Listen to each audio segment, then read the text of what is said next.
Hello everyone, here's a conceptual shot 2. Chandigarh the city logical. Chandigarh the city beautiful के बारे में तो आपने सुना होगा. It is the first planned city of India, but ये logical भी है. ये कैसे है? तो let us understand what this logic all about. Here's a map of Chandigarh जहाँ पे आपको येलो लाइंस बता रही हैं ये है सेक्टर डिवाइडिंग रोड्स और इनके बीच में हैं sectors. Now if you have to reach from junction A to junction B, अगर आपको जंक्शन ए से जंक्शन बी तक जाना है तो डिफरेंट रूट्स हैं, लेकिन सारे रूट्स जो हैं वो इक्वल डिस्टेंसेस के हैं. Now this is the reason why there are no traffic congestions. तो ये एक परफेक्ट प्लानिंग का नतीजा है. वैसे चंडीगढ़ का हर एक सेक्टर का साइज जो है वो 800 इंटू 1200 मीटर्स है, बट हम सिंप्लिसिटी के लिए इसका विड्थ और लेंथ को अगर 1 किलोमीटर मान लें या हम इसको 1 यूनिट का मान लें तो ए से बी तक जाने में आप समझ सकते हैं कि आपको 7 किलोमीटर्स का डिस्टेंस ट्रैवल करना पड़ेगा. पर आप किसी भी रूट से जाएंगे आपको इक्वल डिस्टेंस ही ट्रैवल करना पड़ेगा. तो देख सकते हैं अगर हम ये रूट फॉलो करेंगे तब भी हमें 7 किलोमीटर्स ट्रैवल करेंगे. 1 1 1 1 यानी कि 4 kilometres in the east direction and 3 kilometres in the north direction. ना again if I am changing the route, अगर मैं इस रूट को फॉलो करता हूँ, पहले मैं यहाँ तक आता हूँ, उसके बाद मैं इस रूट पे जाता हूँ.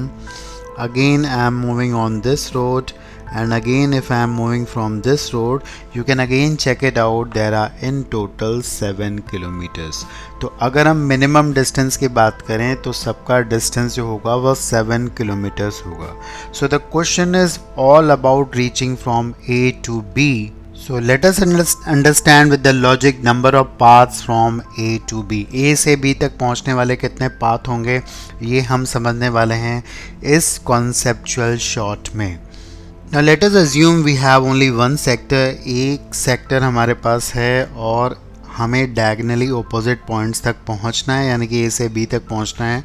तो एक रूट तो डेफिनेटली ये होगा. That means इस पॉइंट तक पहुंचने का एक तरीका है और इस पॉइंट तक पहुंचने का भी एक ही तरीका है, वो आप देख पा रहे हो. अब अगर हम यहाँ तक पहुँच चुके हैं तो इधर जाने का एक तरीका आ जाएगा हमारे पास, और अगेन अगर यहाँ तक पहुँच चुके हैं तो यहाँ तक पहुँचने का एक और तरीका आएगा. सो डेफिनेटली यहाँ तक पहुँचने के तरीके 1 + 1 यानी कि 2 हो जाएंगे हमारे पास. Now let us increase the distance further. अगर हम A से B तक अब पहुंचना चाहें तो कितने रूट्स होंगे ज़रा हम समझें यहाँ पे. Now reaching this point, अगर हमें इस पॉइंट पे पहुंचना है, अगर हमें इस पॉइंट पे पहुंचना है तो हम एक तरीके से जाएंगे, यहाँ से यहाँ तक हम पहुंच जाएंगे. अगेन अगर हमें इस पॉइंट तक पहुंचना है तो we will have one route here. Right now please remember we are moving in the east and north direction. हमें पीछे नहीं आना है, तो ये हमें ध्यान में रखना है. अगेन अगर हम यहाँ तक पहुँच चुके हैं तो यहाँ तक पहुँचने का भी एक ही तरीका होगा, हम लोग इधर से ही आ सकते हैं. एंड फर्दर यहाँ पे पहुँचने का भी हमारे पास एक ही तरीका होगा. अब अगर इस पॉइंट पे हमें पहुंचना है, please understand this point properly.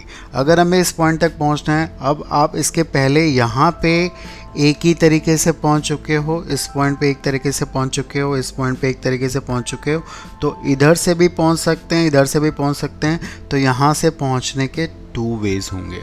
Right, this is very important. Further अगर हमें इस पॉइंट पे पहुंचना है तो आप इधर से भी आ सकते हैं और इधर से भी आ सकते हैं.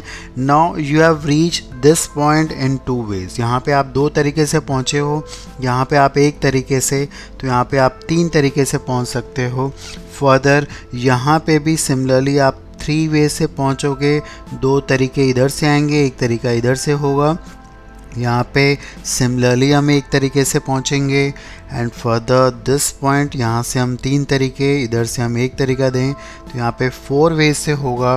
And here we will be reaching in 6 ways, 3 + 3 6, and finally here we will be reaching in 10 ways. 6 you are getting from here and 4 from here. So this is one way to approach the problem, but ये एक लेंदी तरीका है, हमें इसके लिए ही एक concept बनाना है. So this concept is all about finding the number of paths from A to B. So let us understand first this case. इस केस में हम क्या करने वाले हैं, आप इसको इस तरह से समझें कि आपको 3 किलोमीटर्स ईस्ट डायरेक्शन में चलना है और 2 किलोमीटर्स आपको नॉर्थ डायरेक्शन में चलना है. तो अगर 3 किलोमीटर्स हमें ईस्ट डायरेक्शन में चलना है, दैट इज़ अगर हम 3E ले लें, E एक सिंबल है जो बता रहा है एक स्टेप या 1 किलोमीटर ईस्ट डायरेक्शन में, और अगर हम 2N ले लें, एक एन हमें बता रहा है 1 किलोमीटर नॉर्थ डायरेक्शन में. Now if I am writing in this way, अगर मैं इस तरह से लिखूँगा 3E और 2N, इसका मतलब मैंने 3 किलोमीटर्स ईस्ट डायरेक्शन में पहले मैं चला हूँ, फिर 2 किलोमीटर्स मैं नॉर्थ डायरेक्शन में चला हूँ.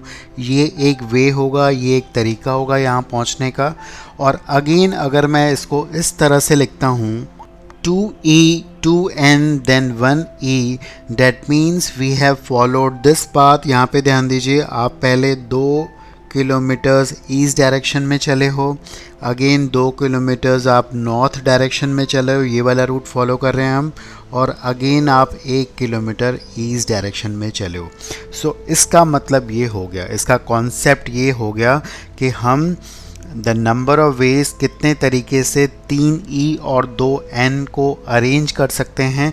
जितने तरीके से 3E और 2N को अरेंज कर सकते हैं उतने हमारे पास नंबर ऑफ वेज हो जाएंगे. So you know how to arrange 3 similar letters E and 2 similar letters N.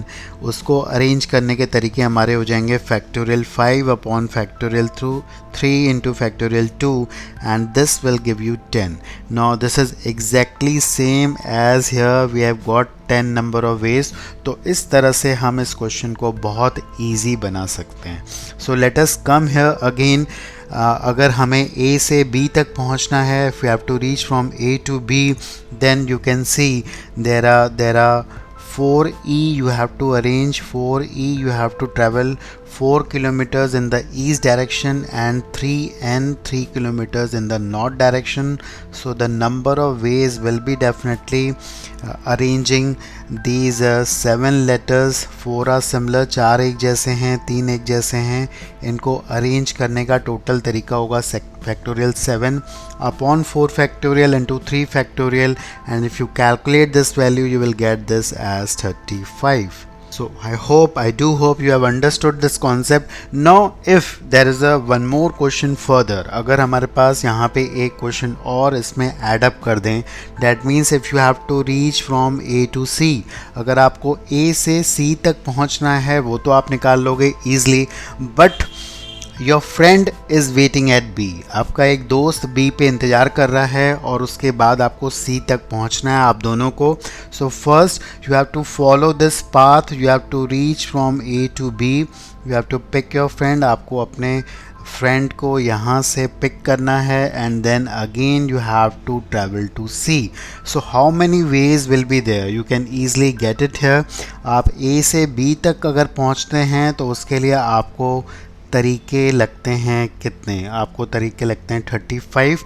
Again traveling from B to C, that means these are the 4 kilometers again in the east direction and again 3 kilometers in the north direction. So again you have to arrange 7 letters, 4 are same and 3 are same.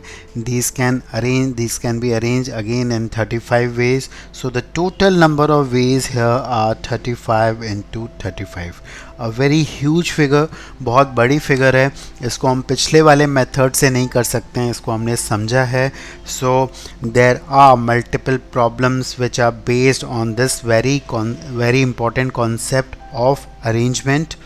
तो I do hope you have got the concept clearly. आपको अच्छे से question समझ में आ गया, concept समझ में आ गया. We will be coming with the more videos, with the more conceptual videos again in some other day, in the coming week, in the coming days. So keep watching and happy learning. Thank you.